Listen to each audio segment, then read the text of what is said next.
Oh, Come on, the try to- town just out here. Well, we got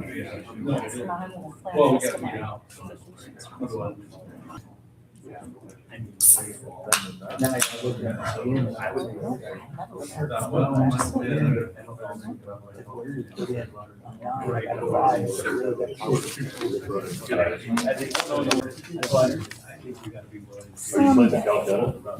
They're signing up now. It's filling up now. He just sent an email out. Pete, have you signed up yet for the Calcutta? But yeah, Chubb and Kobe's. Better. There's like 22 teams already. Did I get an email or something? He might, well, I went out there yesterday. He sent me one, I just got one here a little bit ago. Larry. Well, I didn't. I heard you've been invited to the member guest. Okay. $500. I gotta pay Mike today. Or take it No, out maybe there. I'll deliver tomorrow. I would say, you could probably take it out tomorrow. That's but- what I mean. I didn't know if I don't know. Well, you can go out there and just walk into Ryan and say, hey, I need to sign up. You could do it right here at the clubhouse. I just replied. Huh? You got emails? Said you were invited to the member guest. Maybe I'm not invited. You're too good. No, they've seen my track record now. What happened? Yeah. Yeah. I'm interested. Yeah. How many people did put in? Awesome. Well, the mini tournament's almost full already. What? When you're ready, we're ready. I want to disagree. Apparently. And Matt, it's almost all the board members have already were signed up. Oh, wait, what you saying? No, I just heard through the grapevine that it was, There you go. well, you got an email too. Let me forward it to you. All right, guys, it is 6 That'll o'clock. be We're fun gonna to call the sign meeting up. to order. If everyone could stand for the pledge of allegiance, please. I pledge allegiance to the flag of the United States of America and to the republic for which it stands, one nation, under God, indivisible, with liberty and justice for all. Would you please have a motion to approve the agenda? I'll make a motion. Oh, that was a tough one. I said Corey. And a second, please? Did you motion or did I? Okay.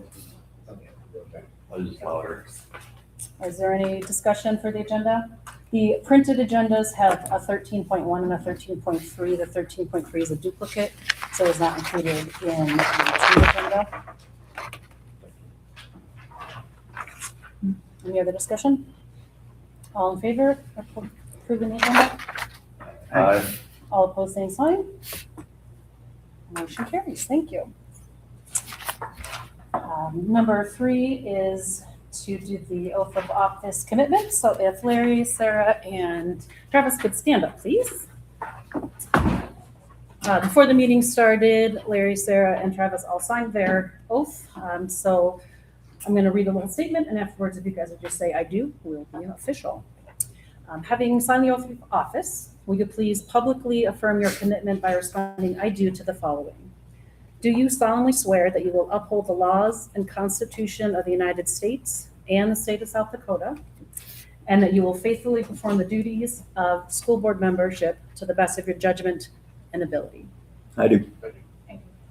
Thank you very much for reaffirming your commitment to the students of the Custer School District. And I just want to bring up, Sarah, with that, I don't know how I go about it, but I do not want to be paid as a board member moving forward.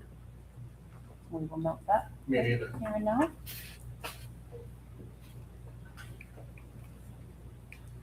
Thank you. All right. You got me down too, right? I do, yep, Travis Conway. Thank you. All right, next is the real number 3, the election of officers. At the moment, we do not have a school board president, so are there any nominations for school board president? I'll nominate Jeff Barnes. Are there any other nominations? All right, Move to cease nominations. I got a question before we see. Can we ask nominee, but if they want to be. Absolutely, Nate. Absolutely appropriate. Have a nominated, yes. Okay. Are you? Yeah, you're good. Okay. That's all. That's a good question. Good question. That is important to do, and thank you for speaking up so we all know. Somebody maybe puts their She might not be here. All right, let's clarify that. Are there any other nominations from the floor? All right, nominations will close. All in favor of electing Jeff Barnes as school board president for the 26-27 school year, say aye. Aye. All opposed, same sign. Motion carries. Congratulations, Jeff, and we'll take over the meeting. Gee, thanks. Yep.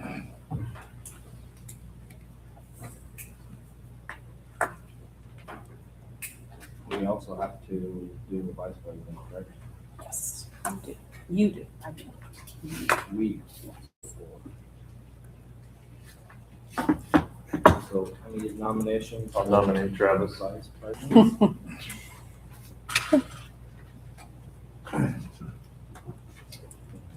Second on nomination. Second. Okay. I move to cease nominations. Same courtesy of Travis, are you good with being vice president? Okay. All in favor, say aye. Aye. All opposed, same sign.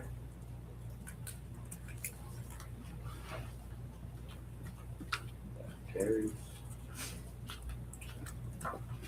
Having the open forum, thank you, Terry, for checking. You're welcome.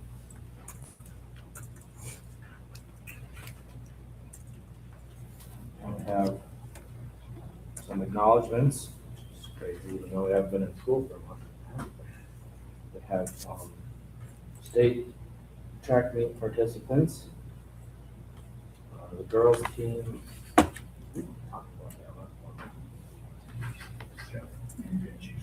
You skipped 6. You skipped 5. Yeah, I'm thinking my thing's not on the right page in here. Hold on. Log in. Track's not. Refresh. Yeah. We can start over. It's okay.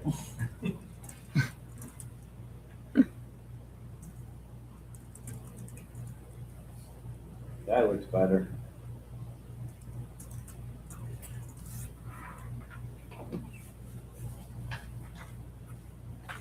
And now we got the 26-27 board representatives.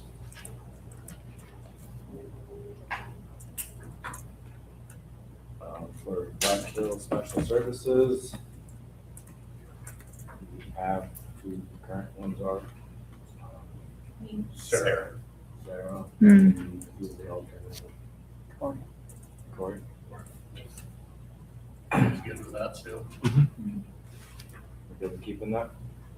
Okay, so motion to keep Sarah as the rep and Corey as alternative for Black Hills Special Services. Motion moved. Travis. I'll second it.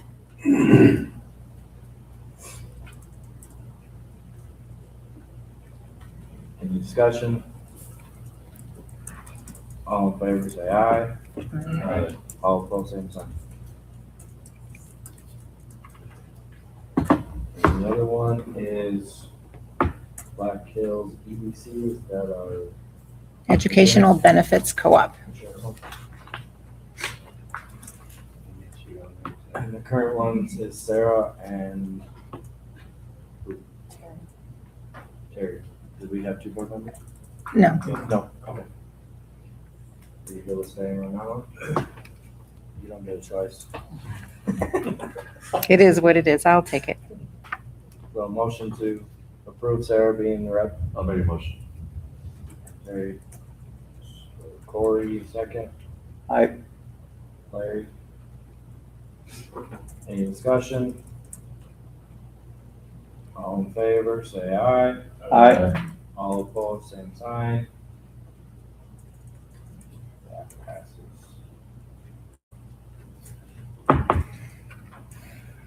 That's the only 2 we have? Yep. Okay.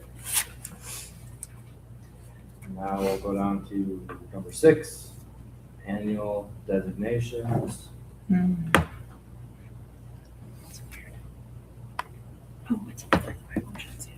We can approve that whole list in one, right? Yeah. Yep. So these are the designations that the office needs for moving money, for performing duties outside of a board meeting. But they need designations once a year from us. So if there's any questions on the list, ask them now. Otherwise, I need a motion to approve the list as it is. I'll make a motion to approve the list.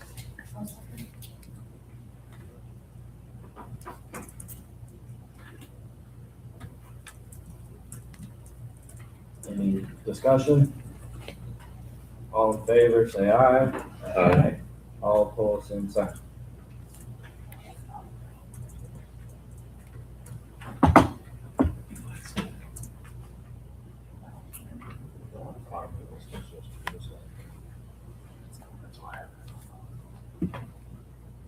So, we have the proposed meeting times in there yet? Is that something that could approve it? That actually was in your last list. Okay, we're gonna ignore that that's there. School board committees. So currently, we have on the facilities, transportation, we have Keith and Larry. Technology is Jeff and Corey. Policy is Sarah and Travis. Community engagement is Brandy, Corey, and Larry. Finance is Jeff and Sarah. Curriculum and instruction is Heath and Brandy. Wellness is Travis and Sarah. And partnership is Travis, Jeff, and Heath. So if anybody that wants to move off or be added to any of these, we can only have 3 on these committees. I'd join the transportation one. Okay. Everybody in favor of first group? Okay. Any other adjustments? Tim, you got any suggestions after you've maybe seen strong suits, different things, knowledge that you would maybe make look better? No, I think I'm glad that we're staying consistent with them because it's not on your guys' ends, it's more on, honestly, my end of it is that some of these are gonna, first year, there's certain things, certain committees that carry more weight. And I think going into year 2, there's going to be other committees I look on here that are going to be meeting a lot more often. So I think that as we have more meetings on different topics, that we'll start identifying, strengths. So I'm pleased with what we have right now. Good. Thank you. Okay, is there anybody just wanting to be on the partnership council? Step down if we want to get somebody else in there, otherwise I'm good with saying.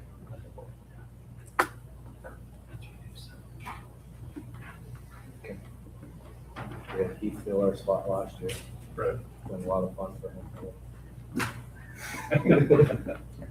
Well, sounds great, so I need a motion to approve the committees with the change of adding Corey to the facilities and transportation. I'll make a motion.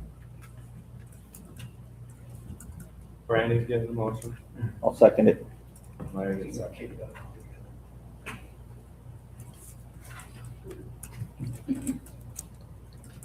Any discussion? All in favor, say aye. Aye. All opposed, same sign.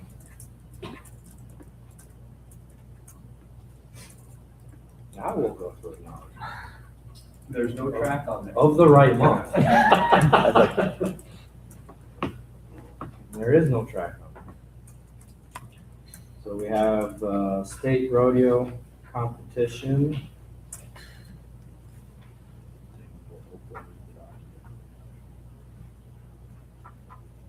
State and regional results, Kylie Ellerton placed second in goat tying, winning the average and taking home the buckle. Addie Sanders finished 6th and 3rd in barrel racing. She also placed 6th in pole bending, earning enough points to qualify for state high school rodeo finals. Colton Dorrance earned 2nd place in bull riding, securing his qualification for state. Jaden Lang placed 10th in pole bending, earning additional points to qualify for state. Congratulations to all athletes and hard work. And then the finals in Fort Pierre. That's separate. Yeah. So both Addie and Colton qualified for the short bow, the finals round at the state rodeo. And Addie had an outstanding performance and earned a spot at nationals. Colton finished 7th in bull riding. The top 4 contestants advanced to nationals, and we're proud of his strong showing at the state. And congratulations to both Addie and Colton for representing our community well. When is nationals? I think they check in on Saturday, and then they start rodeoing all week, and I think it'll run from Sunday to, maybe it's Saturday to Friday, then the short round next Saturday, Where is it? Lincoln, Nebraska. And if you guys got the Cowboy Channel, it'll be on there. So, gotta be able to pull it up. So, and I have no idea when she draw that. I'm sure, I don't think they posted it. Oh, yeah. They know when they're up. Like Levi's partner, she's up in the cutting on Friday, and it'll be at the first and last. So she's at tail end on Friday morning. So that's gonna put her back to maybe Monday. So, yeah, and I don't know when Addie drew up. I haven't seen nobody's. But yeah, they're all getting ready to leave. They gotta check in this weekend. Good luck to those. Be long and hot and miserable. And Nebraska. It'll be fun. It'll be fun. One thing about it, South Dakota was charter for this, for high school rodeo. And South Dakota always has a really good, strong show. So. And to touch on another note, on the rodeo side, we had a middle schooler that just got back from nationals, Easton Duke and Woolard. So thank you. Good. Which I didn't know he went until last week. Thank you. Good. Any questions, rodeo? Okay, move on to the next acknowledgement, FCCLA National Leadership Conference. This was in DC. And I believe Holly was the only one that went. Is that correct? Oh, I see it down there, sorry. Holly, Evelyn Garcia, Mackenzie Ham, and Lexi Wilkins, and Jenna Frederick as advisor.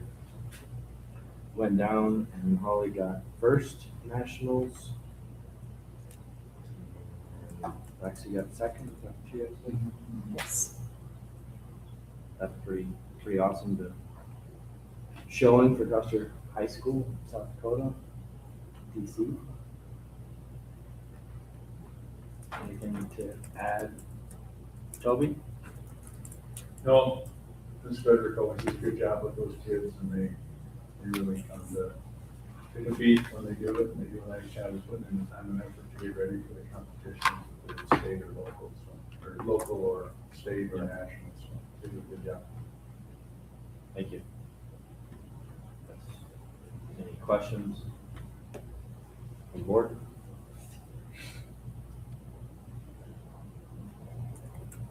Move on to 7.2, acknowledgement of staff. Doris Ann Mertz received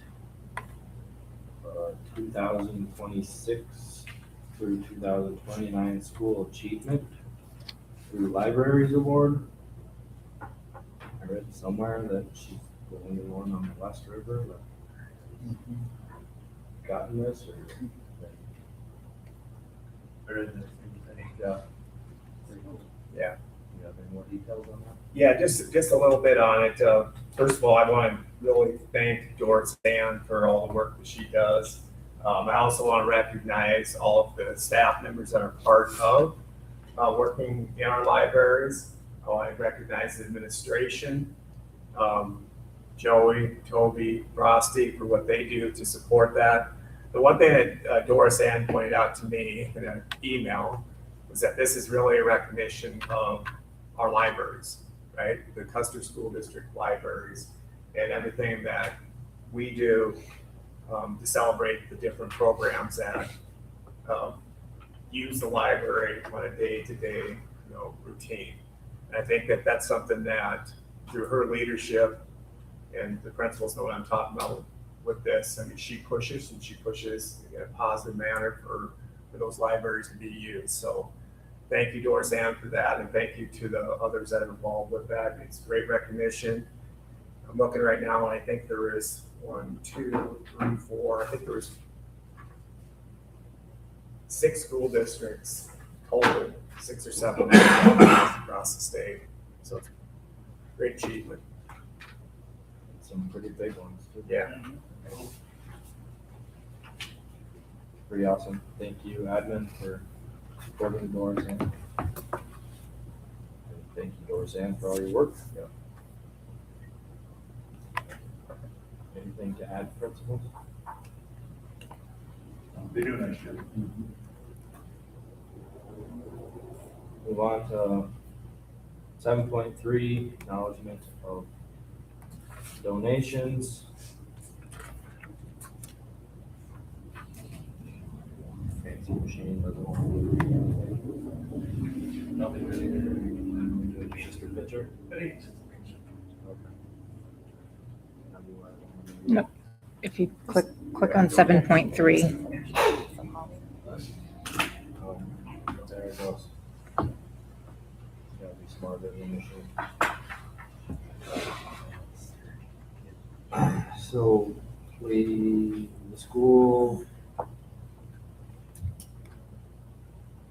accept the donation from Holly Nielsen's senior project. Donated $140, representing 75% of her FCCLA project donations to the CSD Teammates Mentoring Program, citing her desire to support initiatives that foster community development and interpersonal relationships.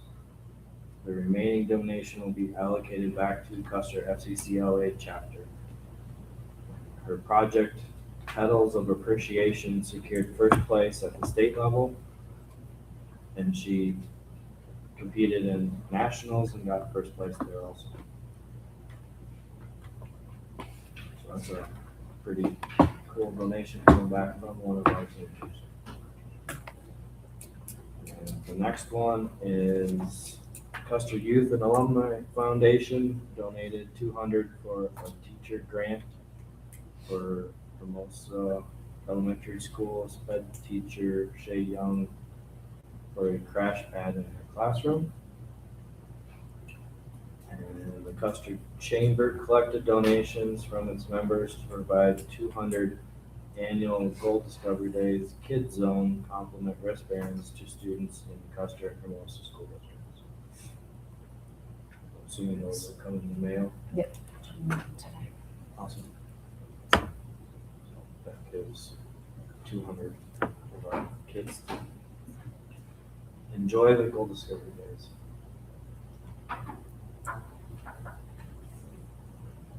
Any questions, additions, concerns? Okay, move on to 8, consent agenda. I need a motion to approve consent agenda. Make a motion to approve the consent agenda. I'll second Any discussion? Seeing none, all in favor, say aye. Aye. All opposed, same sign.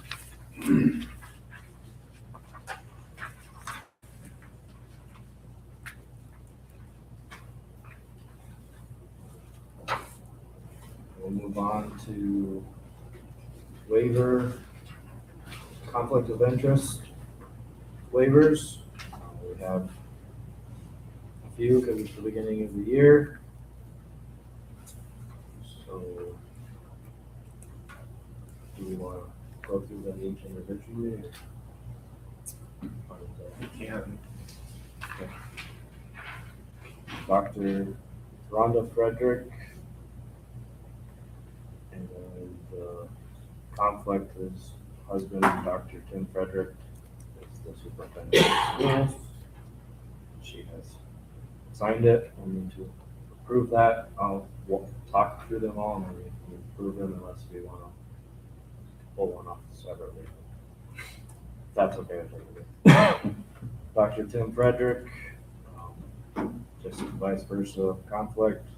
Wife, Dr. Rhonda Frederick is an administrator at Custer School District, special ed, director of special ed. Keith Rendell, school board member, conflict, wife Christy Rendell is a staff member at the school. Do we also want to put anything about 21 Electric? There's, there's some, if you scroll down, next one, there's two of them. I don't see it, but It's on the printed one. You got it. as long as it's on the printed one. It's not- Oh, a whole nother one. Yeah. I'm following. Employee of 21 Electric, yeah. Okay. Again, that's signed. This one doesn't have the name on Did you get Dr. Burke?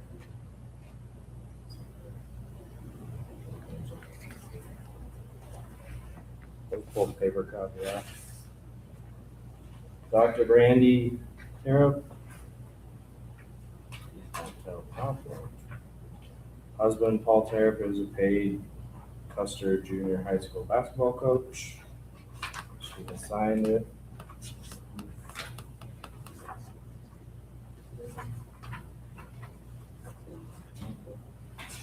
Mr. Larry Baker, conflict employer action mechanical. Custer School District contracts with action mechanical. I think that's it.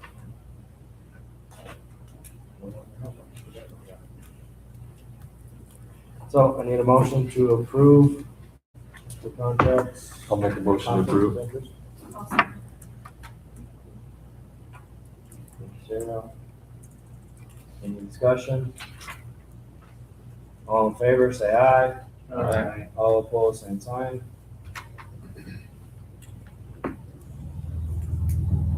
Move on to 10, facilities and transportation. And I'll let whoever on the committee wants to report. Thank you. In our meeting today, we talked a lot about transportation. That's coming up real soon. I'd like to thank Tim first off. He's done a lot of work on this.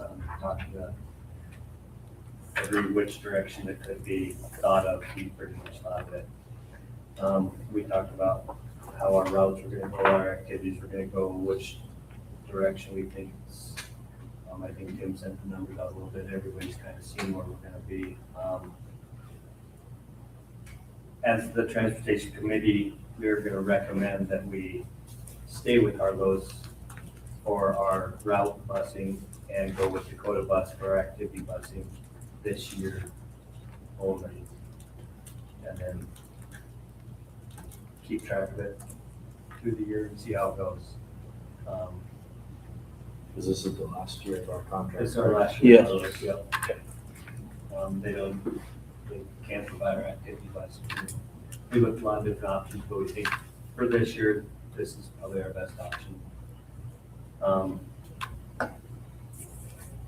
We also talked about some facility stuff a little bit at the end, though. We talked about some landscaping stuff, ideas in Hermosa.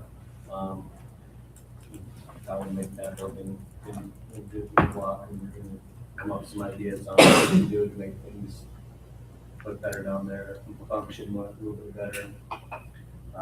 We talked about the kitchen here at the high school. Right now it's tracking that it will be done before the school starts. Equipment's supposed to be here at the end of the month. Kevin's got some contractors doing some backsplash and that kind of stuff in there, and looks like it should all come together. We went through all the buildings, they're good, they're tracking well on their cleaning, everything looks like it's gonna be ready by over next month, ain't very far away. That's about all we have. Anything to add, Larry? He touched on all of it. Any questions, board? Okay, we'll move on to 10.2, which is discuss and approve the contract for Harlow's and Dakota. I don't see the Harlow contract though, so we don't have them for Dakota. We do have polls, that's one of the things that we talked about. So when you make this motion, what we'd like you to do is to approve the CPI for Harlow school bus, and then approve the Dakota Bus Services proposal for activity buses. And just so everybody knows here, the discussion was going back and forth on what our role was going to be potentially if we would look at buying an executive bus or not. And that's what, a lot of our work has brought forward, is everything right now we'd be better off just going with Dakota Bus with what they're going to offer our kids, our families. So we'll have access with the executive bus through Dakota Bus.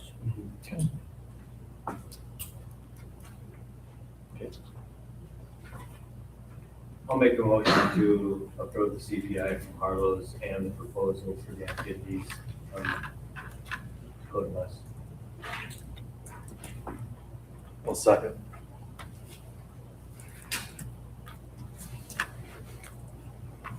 Can we get that Dakota's one on? Hold it back. Yes. Yes. For sure. Thank you. Yep. Any questions? Seeing none, all in favor, say aye. Aye. All opposed, same sign. Okay. Move on to business and finance. FY 27 budget discussion.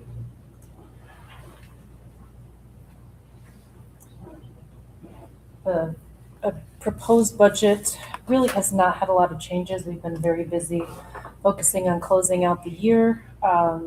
We've been finding little places where we're going to be able to save a little money going forward next year. Some of the billing is coming in, but they've been minor changes so far. I have not had a lot of time to put anything significant together. I don't foresee there being too many really significant changes. We did learn today we're going to get a little extra IGA funding, so little bits and pieces like this are coming in. We'll have a more detailed report when that comes out in August. I'm also looking to figure out what our carryover amounts are going to be, but it's a work in progress.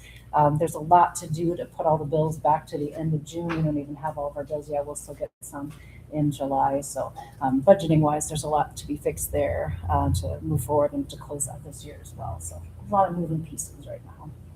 We will have a report with more actual concrete information for you in August. Questions? Okay. One of the reasons you have the budget posted, typically you post it from when you approve your provisional, and then you want to leave a period of time to let people, if they do have questions about it, this is a time that they could possibly come in and ask us questions, or if you guys look it over throughout the month and you see something that's just good dialogue that we try to build off of. With that being said, I'm going to jump into the federal programs part of this. I think it's important that we start, especially as we are, use one hand those, just make sure the board members always give me one of these, please. down. Should be enough. These ladies know about it, but really what this is all about, I just want to make sure we understand how we're using our federal dollars in the Custer School District.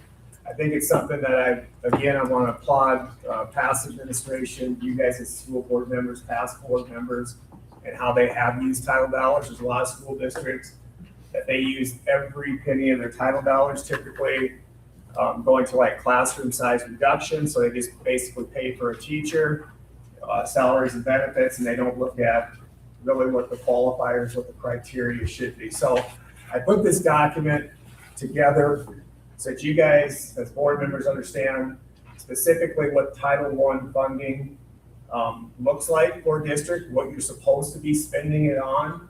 One of the things that I've always talked to people about in my years of doing this is that really title funds are there to eliminate barriers.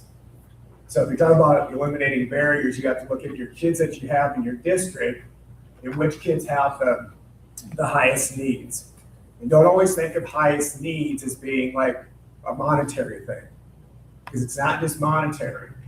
Needs might be that, they might have some type of learning disability. They might have just a disability that, it causes them to pick up information a little bit slower than others, or it might just be that they come in a little bit behind.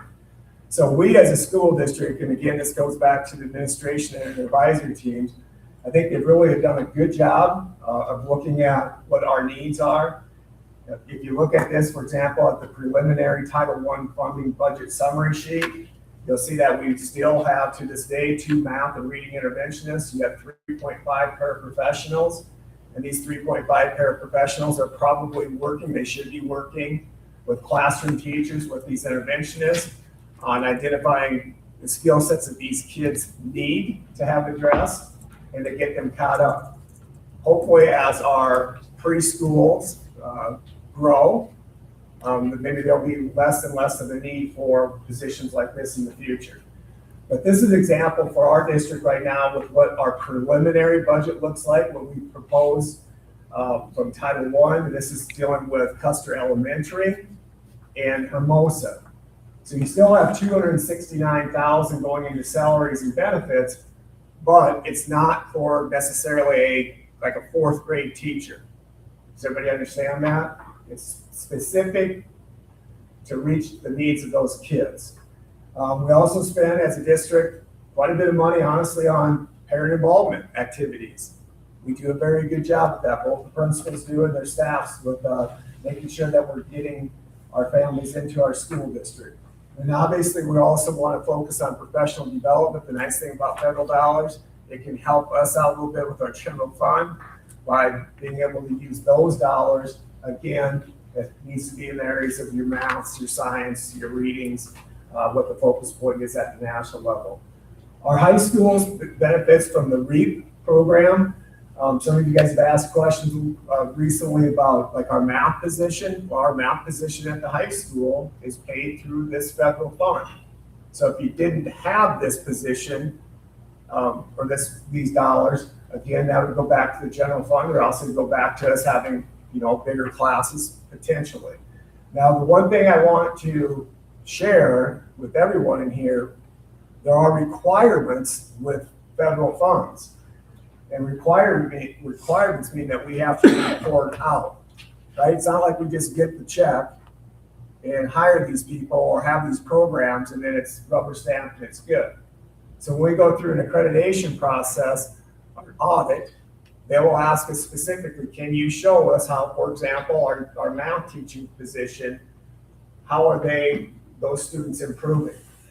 What was the benchmark? What was the gains? Where if you think about a lot of our classrooms, we don't have that. You guys have heard me talk about KPIs, right? That's what this is all about. And the last one, if you look on the back, and this is a lot of Frosty's work at Hermosa, these are the things that we're looking at. Again, you can see the funding that goes into that Title I 1003 grant. The one thing, Frosty, is that this is the last year of that grant? This year and next. I have 2 years left of this grant. All right, so with that being said, one of the things that we know is we've had our grants already sent back, we submit them, and then grants management says, this needs to be changed, whatever, is one of the things that we're looking at is, and I'm just throwing this out there right now, right? So be patient with me. But we have had some concerns brought forward about preschool, right? The price of preschool for our families. Remember I talked about barriers? The price of preschool can be a barrier for our families. Well, one of the things that we're gonna look at as we look at these two budgets, Title 1003, and then Title 1, specifically Custer Elementary, is that if they would allow us to designate a small amount of each one of those federal grants towards, what did I say, Frosty?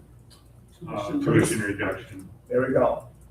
Preschool tuition reduction. That way, when we have families that call the school and they say, you know, we'd love to have our kids go, but really we can't afford it. So this would maybe open up the window to help some of our families out. Now, this is like I said, it's preliminary. We know it'll work in Title 1003. The question is, will it work in Title 1 at Custer Elementary? Because to me, if we're going to do it, it needs to be district-wide, not one or the other. Okay. Any thoughts on that?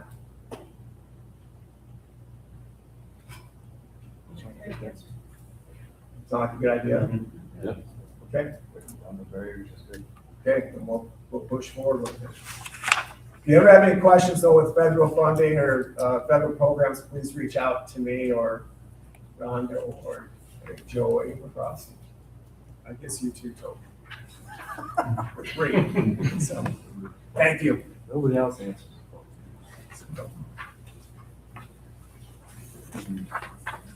Any questions on federal funding? Okay, we will move to. Should be on 11.2. There are a couple of cash flow things I did want to point out. So move on to cash flow, 11.2. Yes. First thing is that I thought I would treat you guys to a fun way to look at the numbers I look at. I usually give you the boring way to do it, but I use Notebook LM to fancy it up a little bit, kind of like the way it presents. I think it's a really clear idea for those ending balances. I like that over that right-hand side, it's really showing you where our money is, how much we've moved. Over the course of the year, we've moved a lot of our funds into RBC at that higher interest rate, so you can see we are holding over $13 million there at the moment. The red line, that preschool line, is because that was a negative fund balance. We are going to use general fund to pay off that amount and then a phone bill of about $24.53. So the final payment that we're going to move from general fund to pay off and close out that preschool fund is going to be $11,763.66. So that'll be one less thing that we will not be looking at next year because we're closing out that preschool fund. In the budget to actual spending, the boring looking one, because I wasn't sure how we'd like the fancy one, so I gave you one of each. Sarah caught a typo that I had in the very first line there, school buildings. My fingers were a little sloppy. It said 66.11%. It should be 96.11. I have corrected that and I've added to the agenda as the corrected version, so that is on there now. Student travel is the only category of this spending that was overspent. And again, that's due to those fuel prices that we couldn't have anticipated. For as much as fuel went up this year, being that only overspent by $2,000 above the budget, I think is a pretty good outcome. These numbers, again, are not final. Like I had said before, there's still quite a bit of work to do. We do have to move some things and do a bunch of journal entries, and we'll have better information by the August meeting. I will submit the annual report at the end of July. So I'll have a more concrete answer for this, and then we'll start looking at spending going into 27. You did approve a bunch of bills to pay today, so just capital outlay alone with our curriculum and a couple debt payments and big things. We've spent about $1.4 million from our capital outlay fund already in 27. So we're well underway into spending this year already.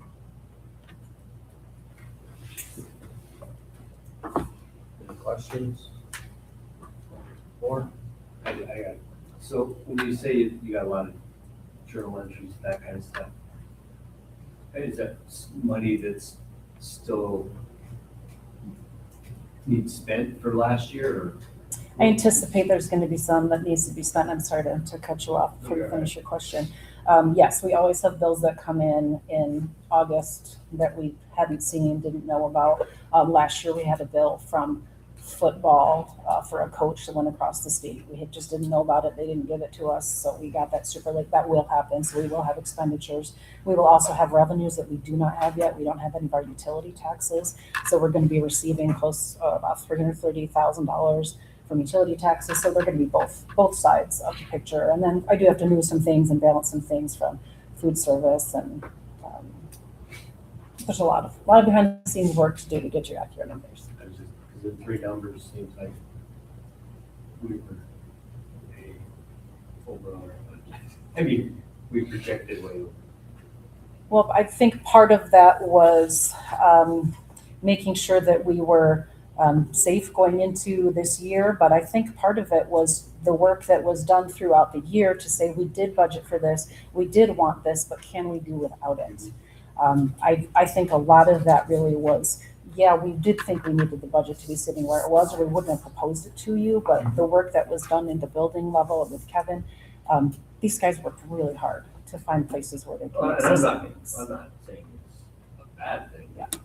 It's just, there's a lot left on the table. Yeah, one of the things that Sarah and I talked a little bit about today, and we were gonna bring it to the table tonight, but we decided we're gonna hit pause on it until the August board meeting.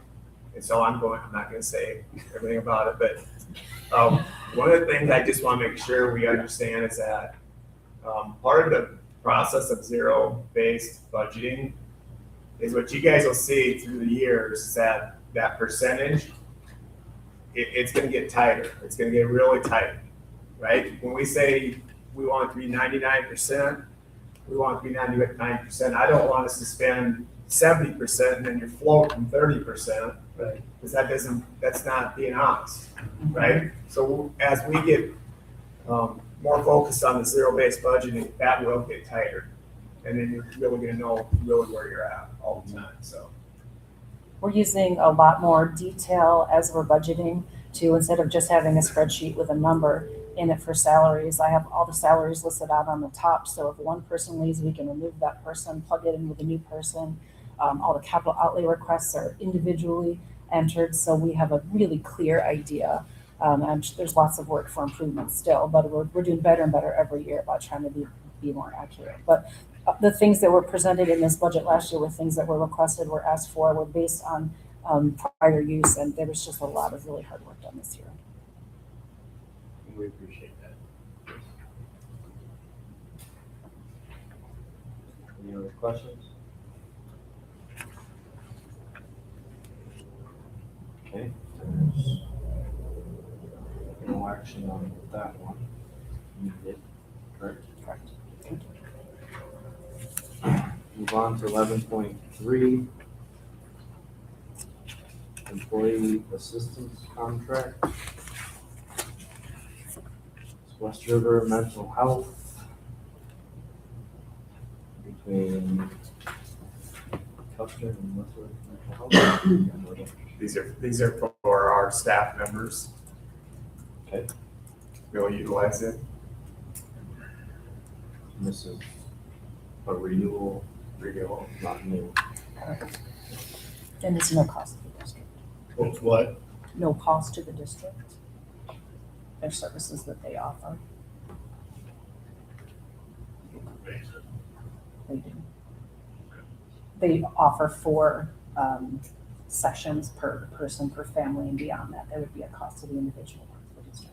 Okay, because I just see in here that the rate changed to Mhm. 44.85. Yeah, we pay. And that's charged to the individual person if they go past the 5. Okay, all right, that's low, okay. What do you know what the rate was for?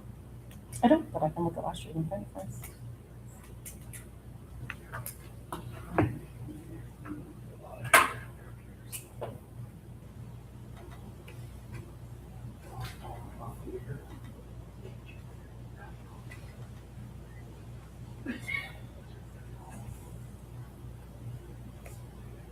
It's very. I will find it for you. Well, while we're doing other things, I will find it. I was just wondering if that's a huge It's jump a or- small jump from last year. I looked at it earlier and didn't seem big at all. But I'll find it. So I need a motion to approve the contract. I'll make a motion to approve the contract. Sarah? Any discussion? All in favor, say aye. Aye. All opposed, same sign. Thank you. Move on to 11.4, approval of the CT shed bid. It's like a total bid of $2,655. Was the highest bid that was turned in? Okay. I was not actually here for the. It was the only one, the only bid. So the highest. Good vision.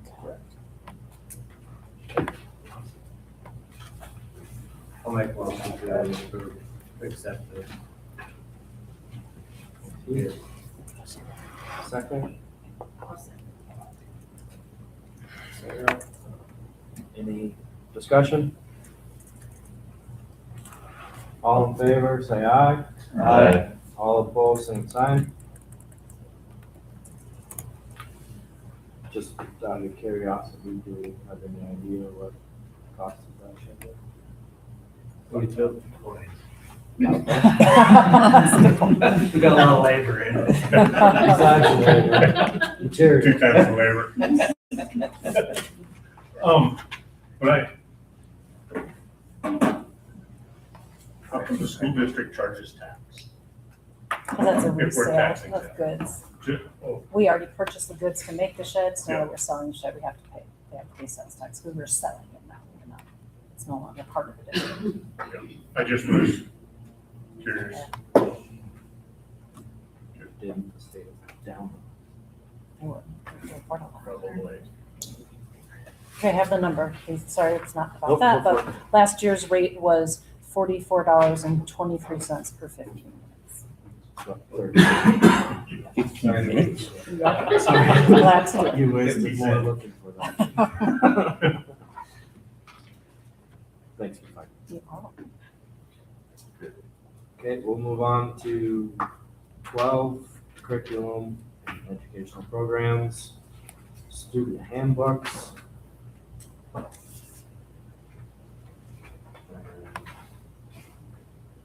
Let's see, Hermosa's on here first. Board, is there any questions on this handbook? Frosty, do you have anything specific you want to point out that maybe a change this year that you want us to know about that we Yeah. missed? The biggest change, or one of the biggest changes that we have in both me and Joyce, is the behavior support / discipline matrix. This gives us a little bit more, gives parents kind of more of an idea, and it's more laid out about what that looks like. In those situations where we have a behavior infraction. So you can see those, looks like page 29 and 30. And they're the same for both me and Joey.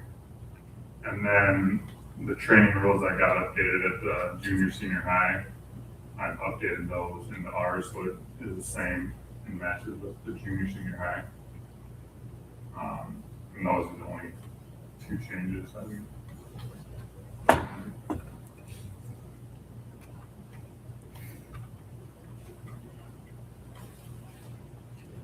Any questions, board?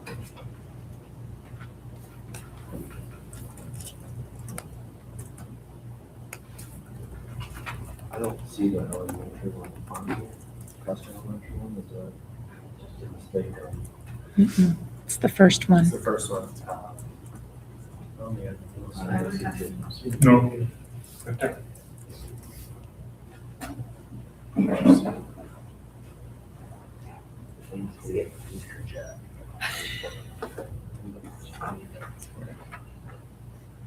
What? It's online. Nope, that's fine. It's not on mine because I don't know my damn password to open it. No tablets, It came up on yours, like- Yeah, come up online, I have all three online. Yeah, I know. Same thing. I got them all two on the. I like the autofill feature and now it just quit working. Student, where's the student handbook? They will show it on the map. I'll print on my- Yeah, it shows the link, the links don't know. But Yep, no, I see it. And let's see, Joey has some highlights underneath there. Updated lunch, staff changes, changing language to class party selection. That part in our book just still had specific holiday parties, and we just changed it to months. So rather than saying we're gonna have a Halloween party, we're just saying there'll be a class party in October. So Okay. just to update the language in that. Okay. But really the only major change is the progressive discipline matrix. And it's on page 29 and 30 in my book as well. Yeah, I see in Frosty's anyway, that has both Custer's and Moses in the handbook, so it shows what you're saying. One's elementary through fourth and one's middle school. Yeah, it's by grade. By grade.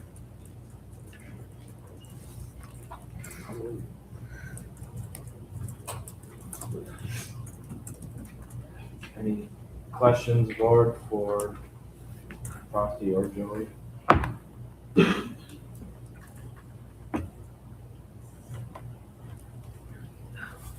Handbooks? Anything that you saw running through them? Yeah. Question?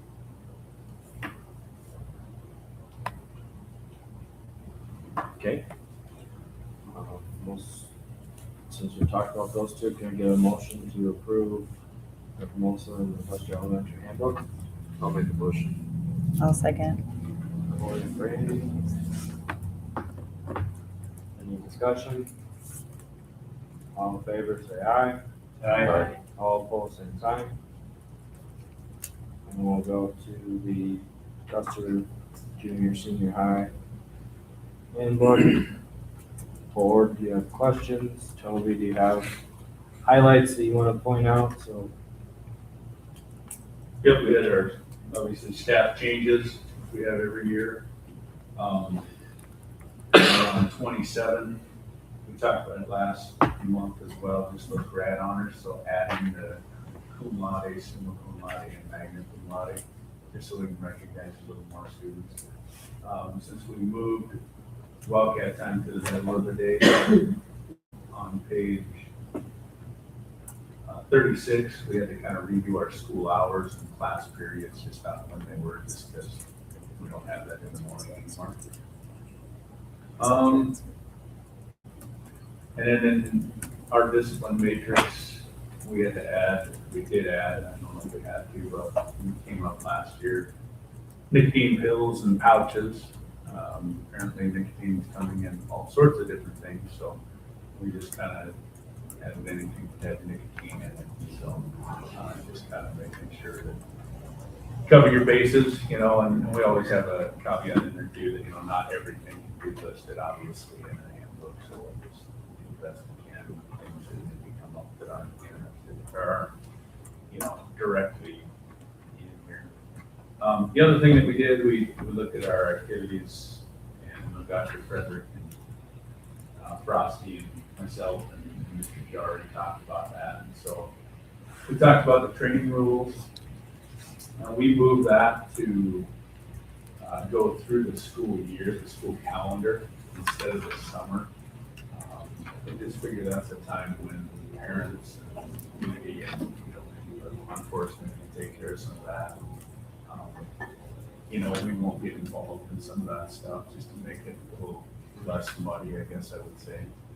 The only thing that we put on there would be seasons, like say football or track that finish outside the school year. So those would go to the extent of the actual sports schedule, if that makes sense. or the ones that start before the school. Yeah, because they start before the school calendar actually does. And the other thing we did just to kind of clean it up a little bit was we had, here, it was on,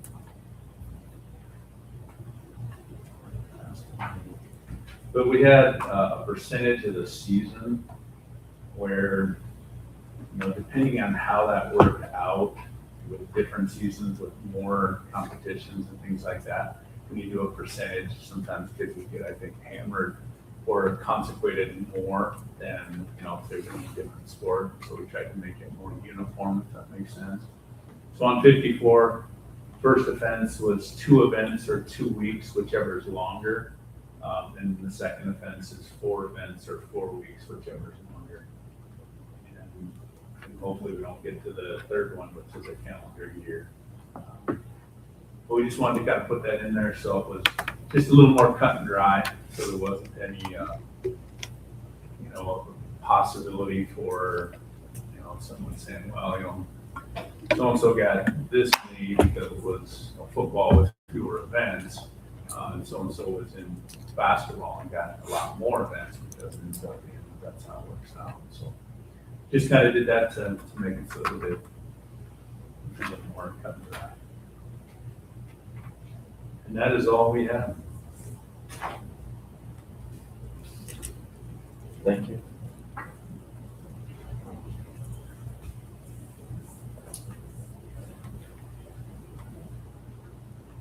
Any questions, board?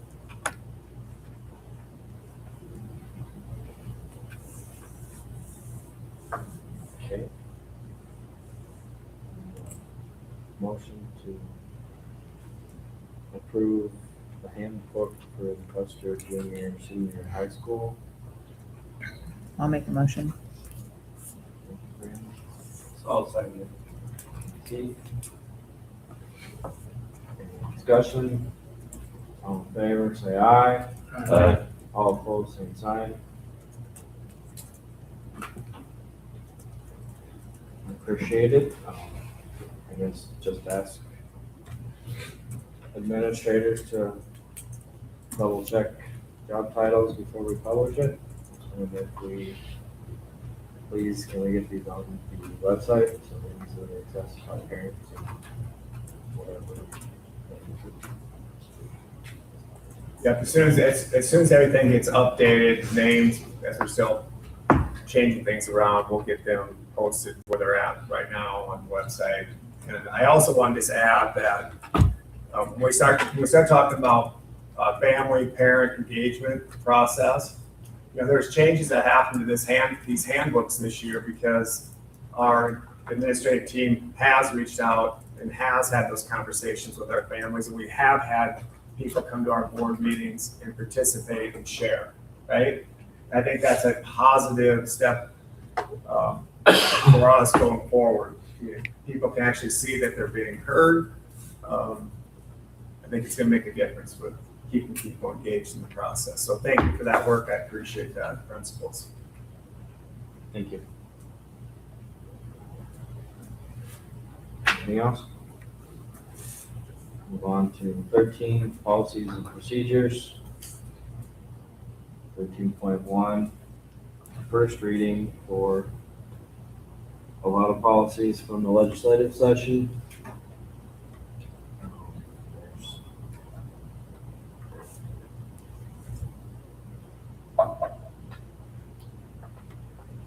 There's a few changes on legislation to approve the first readings. I'm sure you go through them and bring questions to Tim, Sarah, or Travis, or all three of them. Okay. Sarah, Travis. They're pretty cut and dry. It's changing, adding a couple of things here and there verbiage wise, just to make sure that we're in compliance with new legislation that was passed. And one of the things to remember about these policies is that when just because your language in the board policy has not been changed, as of July 1, because it's law is on the top of board policy, right? So we still are following the laws that have been passed, even though these policies have not been passed, they'll be passed next month, and then we'll be good to go. But we are following those processes of the law. Okay? So We can do a motion to approve all of these first readings, if you like. I'll make a motion. Corey?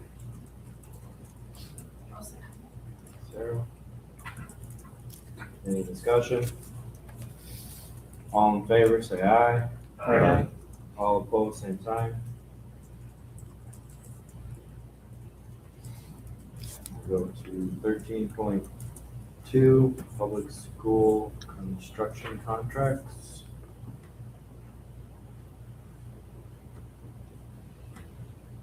If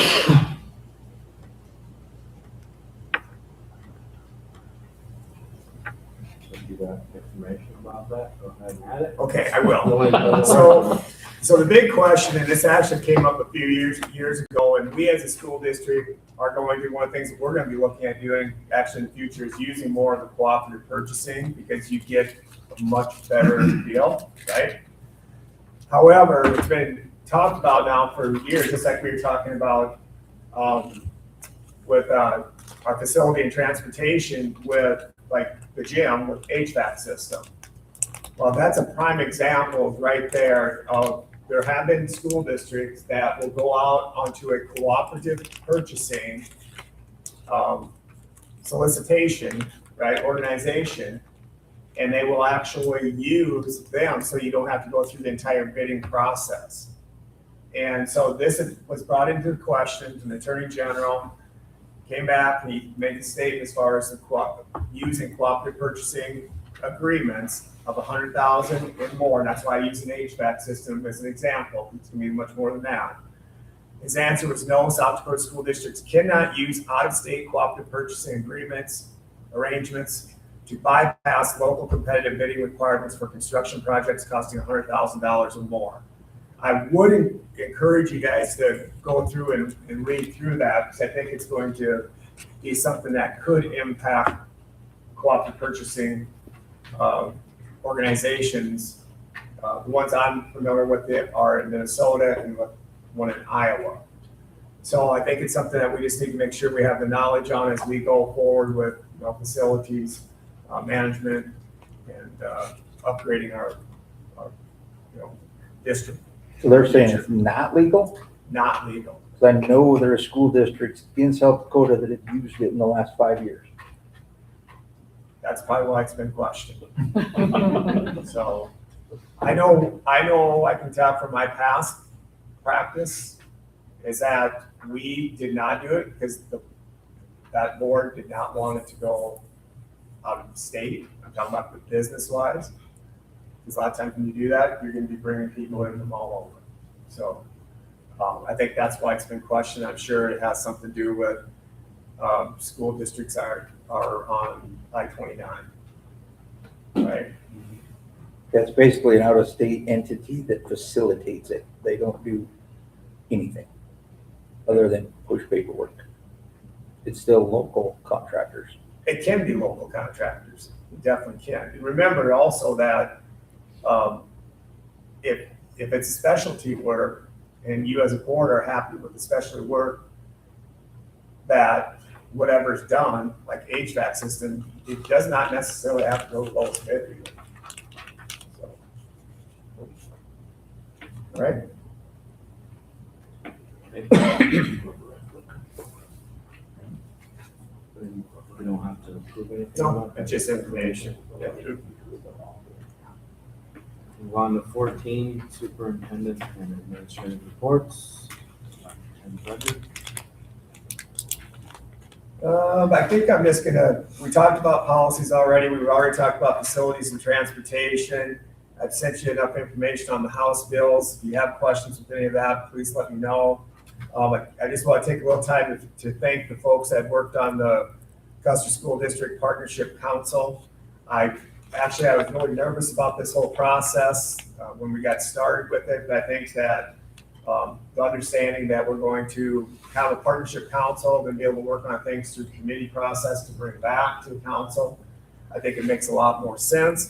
The one thing that we've talked specifically about the partnership council is that hopefully, and not hopefully, it will happen, is that prior to us working through the dollars, right, during negotiations. All of this that you'll approve tonight should have been approved prior to that, right? You want your language and all that stuff done before, because really what happens is that if you wait till afterwards, then you don't have the contracts. The contracts are already done, right? So what contract are you going by? The old one, right? So this gives actually both parties opportunities to have actually more negotiating ability to negotiate. So I look forward to next year, us actually having this all done, probably honestly could be late February, early March. And we should be good to go and have this whole process taken care of. But I do like the work that we did with this. If you have questions on anything with the recommendations, let me know. YMCA and Custer School District got together. I want to thank the ladies for working with the people in Pierre, as well as the people of the YMCA. We're still working on the child nutrition program. We're trying to make sure that we can again streamline this, the breakfast and lunch programs, meeting the requirements of both the school requirements as well as the preschool requirements, as well as keep everything very efficient. If we're not working together, honestly, everything becomes too high. Who do they put that back on? Our families, our parents. So we're really watching over that program very carefully. I sent out the strategic planning calendar for the 26-27 school year. Obviously, this is a first draft, so if you see things that pop up and say, oh my gosh, that doesn't work, please let me know. I am looking forward to pushing that, getting going with that in early August. And I think that the first few meetings will be review. I also want to gather some people that can give me, again, historical perspective of Custer School District. And then we're going to jump into some very specific topics going forward throughout the school year. I want to mention that part of the social media release, we are going to be coming out with our Trailhead Scholars Program. That's the 529 plan for our little kids, our kindergartners. That's that $500 basically college savings account for them. They'll be reading things on that, I think, probably social media wise on Wednesday, Thursday. And then I also want to recognize and thank Sharice Hyman. What a nice person. She's our executive director for NAFIS. I don't know if I've told everybody this story. I hope she's going to be all right with this story. But she comes here, and I was nervous that I missed her, so I get ready to jump in the VF and go down to the high school. Ends up this little lady pulls up in this little car. She gets out of her car, and we're talking, and then all of a sudden, I mean, she gets like violently sick right out here. And so she spent 10 minutes being sick, and then we had a great talk. I thought our meeting would be about half an hour. It ended up being well over 3 hours, and I think she walked away from looking at our facilities, looking at our community, recognizing that our students, our families are very important to us. She sent us some nice thanks back to the district for what we do as a school district and supporting our kids. I took her for a tour of the CTE building, and like she said, she goes, I've never seen anything like this. And I think that's again, a compliment to our community, to you guys for pushing those things through. But I do look forward to working with Sharice in the future. She has a very strong background in the military side of it. She's anxious to learn more about 7002 schools and why it's so important that we continue to push for additional revenue. And we'll keep you guys informed on that. But it was really nice to have her out here for the week. Actually, I think she was here about a week and a half. She did some touring around.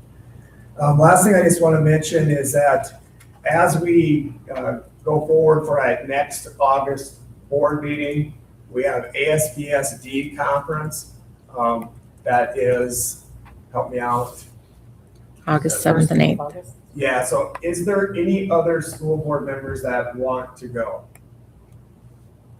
No. Nobody wants to live.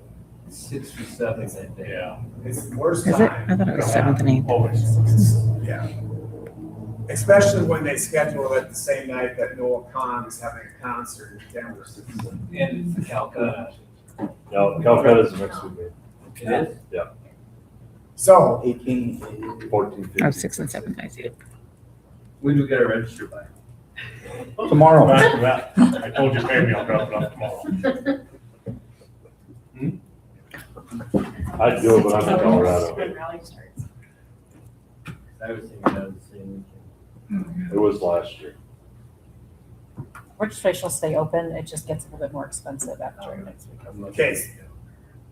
So you guys get the Calcutta thing straightened out, Yeah. right? That's what we're focusing on. We've already It's got the that. following So- weekend. Okay, so with the ASBSD, the reason I'm asking is because we're gonna cancel because after tomorrow, or Wednesday, it's you lose $100 on your registration.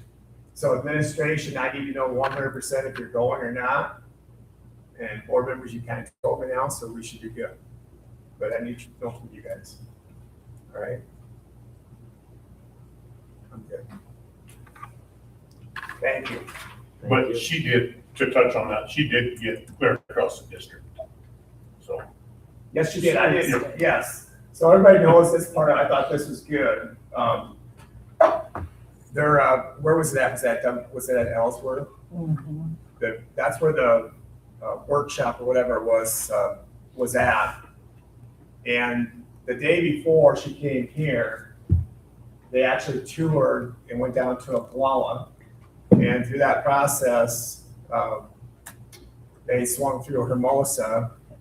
And Chad Blotsky, I don't know if you guys know Chad. Chad's been, I think, about every position possible within the WISA organization. Good guy. He's the business manager, plus he's a rancher down in Todd County.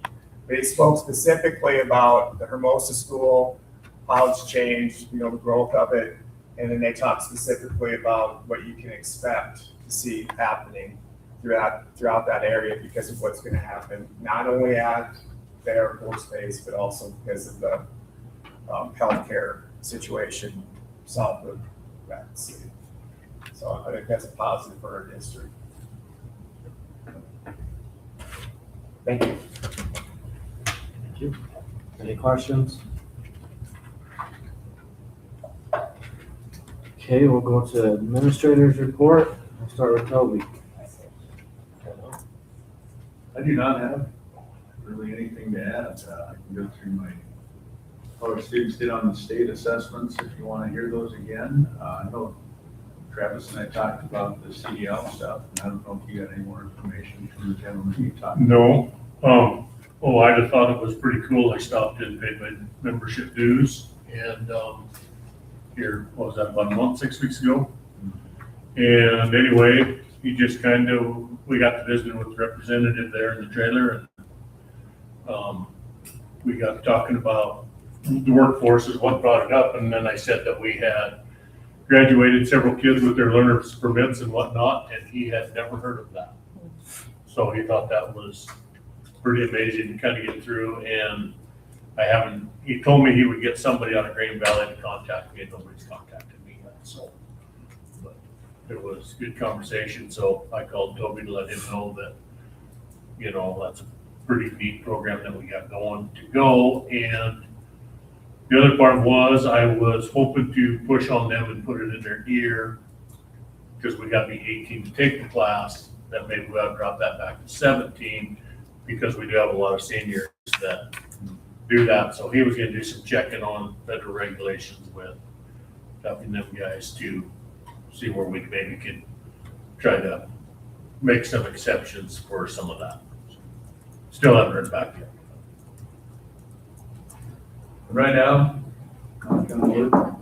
all positions are filled with certified people, and that's kind of a rarity if you look across the state. So we're definitely blessed to have that.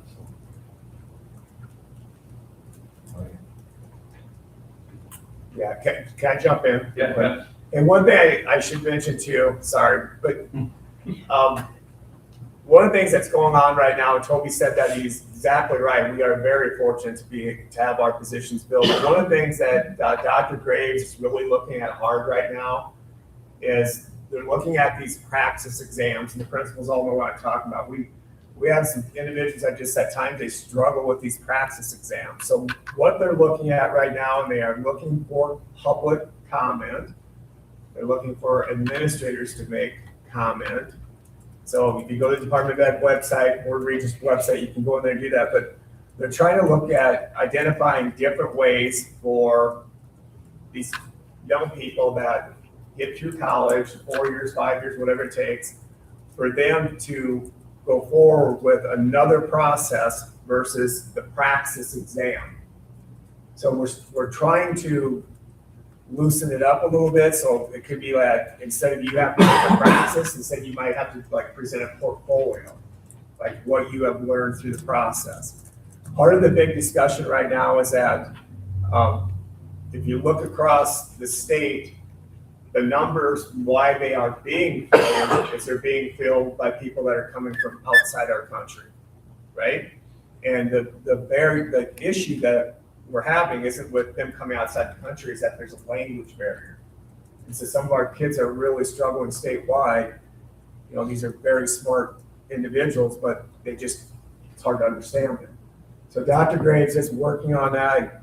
Give him a lot of credit for that, because we've known that that's been an issue for a long time for some of our people. And if they can't pass that praxis test after a few times, they give up. So again, administrators, you might want to be on there, make some public comment, and as board members as well.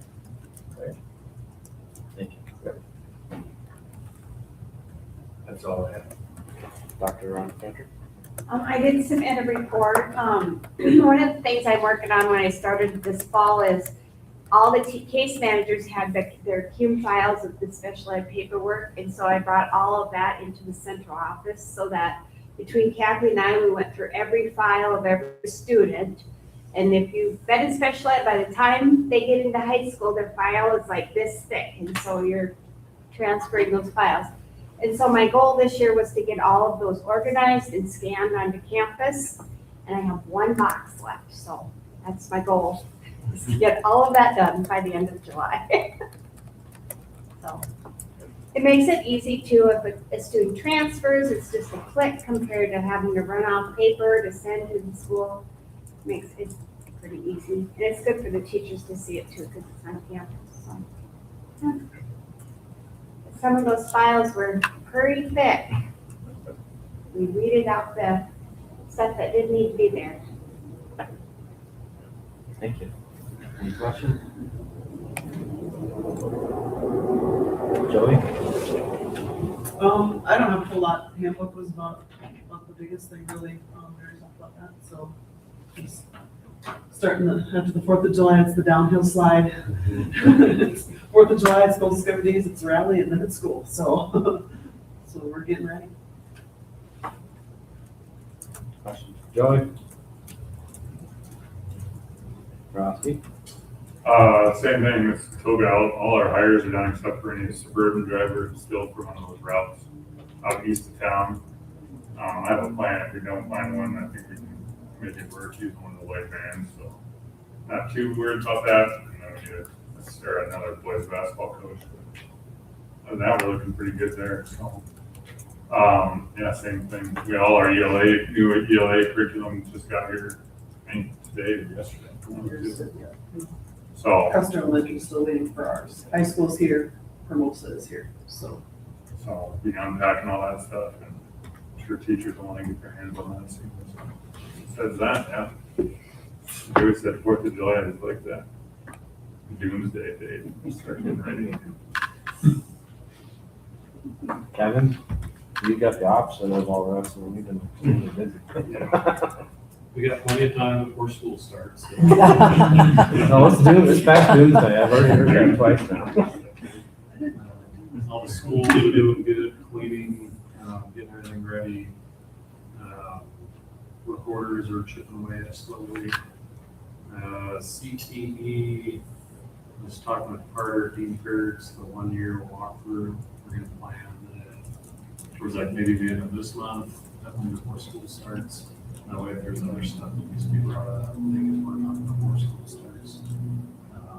So I think that's how long whoever wants to join. When you get the building though. December, did we? I mean, that was kind of The remodel. remodel. But we didn't have the, we have to look, 'cause it's not till like October for sure. Yeah, we need to see what that warranty date is. Yeah. I'm pretty sure it was October. He threw out, anything major. Obviously, there's still warranty stuff, Okay. but if there's anything major, they'd like to work on it before school starts. So, I'll let you guys know whenever we get the date set. And you guys can walk through it if you want. Propane quotes, we're gonna go through, send them out again, and hopefully have quotes for you next month to approve. I know last year was pretty mild. I think we bought 45,000 gallons of propane. We came pretty close to using all of it. We used all. So I think that's definitely good number to start with, especially for new CT building, what that uses, and then switching everything in the district over to one supplier. So, we'll have that for you next week. But other than that, just trying to keep ahead number one.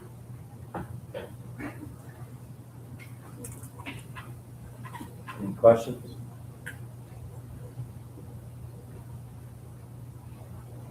Thank you very much for your reports and your work on handbooks. It was fun. A lot of work to go through and get done. And we'll move on to 14.3, the Partnership Council recommendations. Let's see if I can get my fancy links to work here. So the following items have been discussed and approved by Partnership Council. Student Council and concession separation, they're approved by the council, but still need to be approved by the board, just so everybody understands that. Student Council and concession separation in Hermosa, 2.7% stipend for each position. Additional junior high cross-country coach at 5% stipend.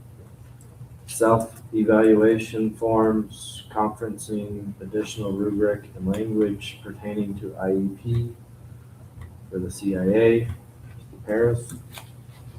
Family engagement night proposal to move to 4.2D. Teachers participating will be paid through title funding, which is part of the federal funding Tim talked about earlier, part of the parent engagement costs. Failure to fulfill co-curricular contract, language added to contract addressing the following: resignation of position less than 3 months before the start of the season, and missing a portion of the season. The missing portion of the season will be prorated from the employee's salary. And that's based on the coach leaving and that the sport didn't proceed because we didn't have students, right? Yeah. There will be some given to coaches that tried to have the sport but just didn't get the students out. Show that they tried to get students out, give them some, but it'll be prorated based on time. Before there wasn't really any verbiage to do any of that, so we added that to allow it. And then the prorated deduction clause in the event of an employee separates from employment from the school district, whether by resignation, retirement, or termination, and has utilized more vacation time than they have proportionally earned up to their final date of employment, the value of the unearned, unutilized vacation hours shall be considered a wage advance. And the district reserves the right to deduct the monetary equivalent of these unearned hours from the employee's final paycheck to the extent permitted by the state and federal law. Co-curricular compensation, standard language added to contract to address forfeit of activity due to program discontinuation, which is what I talked about, where there wasn't enough students. So, failure to fulfill a portion of co-curricular contract or program discontinuation will involve a process in which an administrative team, along with the co-curricular coach, coordinator, needs to agree about an amount of the contract stipend to be paid. Professional development, reimbursement, 5.2, change in language. Employees can earn a per diem for professional development of curriculum development. It used to say for 8 hours, can earn a per diem for up to 4 8-hour days of professional development. So instead of allowing 32 hours in their contract every year, it's up to getting approval for curriculum or professional development that's going to be best for our district. And then we have changes in, actually, before we get into that, any questions on that information? These are all things that came out of the negotiations that we went to PC, and this is what was approved on by everybody. Questions on that? Do we want to approve that part of it, or just move on? Okay. And then we had sick bank. Say what? It's going. I got it. I figured out how to make this thing work. Took me all meeting, but I got it. Sick leave bank, the verbiage, I don't have what it used to say. Do you want to read it? I'll let you. Okay. So the big changes with the big changes with the language for the sick leave bank, and please jump in, people that participated in this process. It's just, with the sick leave bank, we added really defined it. What does it look like? We use the word catastrophic illness or injury in there, and then we actually give some language in there that kind of explains to it, what does this look like? This is not something where you're going to use a sick leave bank if you run out of all your sick leave and you have a common cold. Are you going to get that approved? Probably not going to happen, right? So we defined it. Then after that, if you look down, contributions part of it, the biggest thing to understand there that has changed comes down to that with your applying for sick leave bank is that you are actually going to have all of your leave gone, not just your sick leave days gone, all of it. So your vacation time, personal leave, all of it. Instead of having, I think we had, was it 100 days? Was it before? Yes. You could apply up to 100 or 100 days, use it. Now it's down to 40. And as we talked about with our partnership councils, that 100 days was actually designed back in the days when Custer was going to school 5 days a week. All right, but it still falls in play with a lot of the school districts across the state that are going to do 5 days. I think the other thing that is going to be a little different about this, or is different, is, and you heard me talk about this earlier, I said that if we just move the grievance process to the front, it'd probably take care of a lot of it. So that's kind of what we did. We set up the sick leave bank committee. The composition is going to be based off of the different schools as well as the location of the schools. We don't want just the committee to be a group of Custer teachers or a group of Hermosa teachers.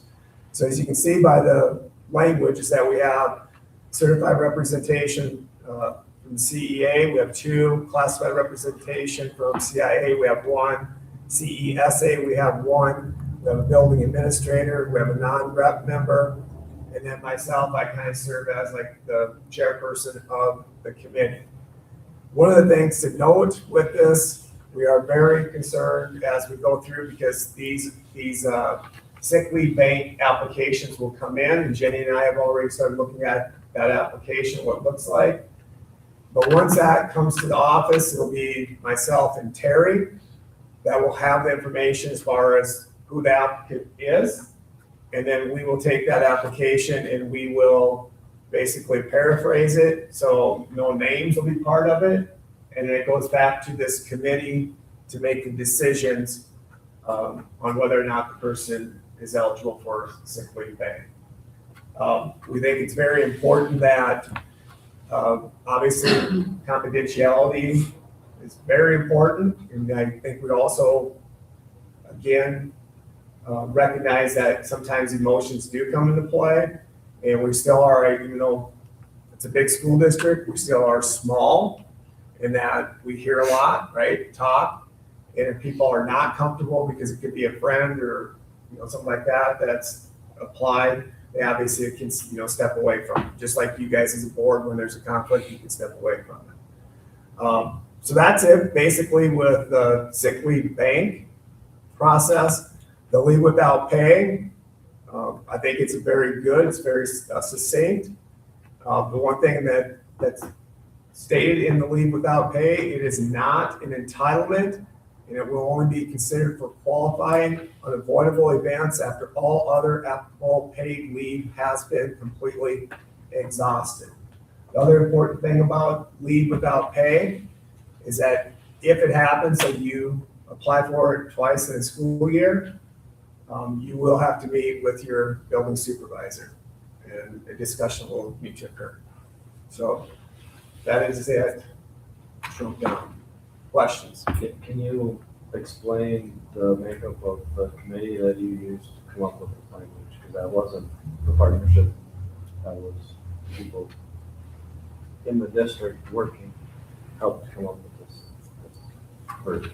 Yeah. And I think it's very important. Yeah, it is. And that's kind of what I was talking about. I thought was really good about our partnership councils, that there are some topics that some of the people in the room just don't know a lot about, right? So I think if we can recognize, what those topics are, and then we, through, again, all three different organizations, associations, let them bring their people to the table, whether it's one or two. The same thing with administration, same thing with the board. Get the people in there that understand it. Let them bring a recommendation back to the partnership council. That's what we did here. And it was great because we had people that have experience, the good and the bad and both. And so I think that's why we put together a pretty good agreement at this time. Yeah, so it wasn't just the people that are already sitting in the PC council, it was a whole different group of people representing each of the groups that sat down. Came up with this. I think it's very solid, and if something doesn't work, we're all understanding. I got a question, Tim. So who established the stipend list and percentages? And after seeing that this year, is there ever gonna be a chance for the board to go through that and try to me, it's out of whack. Co-curricular? Pretty much every stipend position, it's just an absurd amount of money. There's a lot of names on there there are a lot of positions on there that aren't being used also, but we do get credit. But there was a name associated with almost everyone on that list when it got sent out last month or the month before. Yeah. To answer your question, yes, we can go through that. I think it is important that we go through it. And I think what we should do is that SASD has what's called the salary survey. And it's hit and miss, honestly, at schools. I mean, I don't know which one of these ladies do it, but it gets done from our school every year. And you can go through there and you can look like you can put on their head boys basketball coach, right? And it's going to list, if all the schools are doing it, it lists 170 some schools, but typically there's like 50, 60 schools that do it. So we can use that as a database, to see where we're coming in at. The other thing is that, I think that we also need to look at, especially the period of time we're at with our budget. We also need to look at how we negotiate co-curricular contracts. Because there's a lot of things that with ours, it falls in line with what? it falls in line with what we approved with the base, yeah, with the teacher salary. So as that thing goes, if we want to keep bumping that, what's gonna happen to the co-curricular? Just keep going, right? So, but yes, we can. I just think at some point it'd be good for the whole board to go through that together. 'Cause I mean, and I don't want to get into detail, but there's some of the positions that we're paying a stipend to a salary person that's doing it during the workday. They're getting paid double. And that was discussed in the partnership council. Something we were gonna work on this year with the groups for that reason, experience all the way around that we need to go through and look at it, re-justify all those positions. Agreed. Any other questions?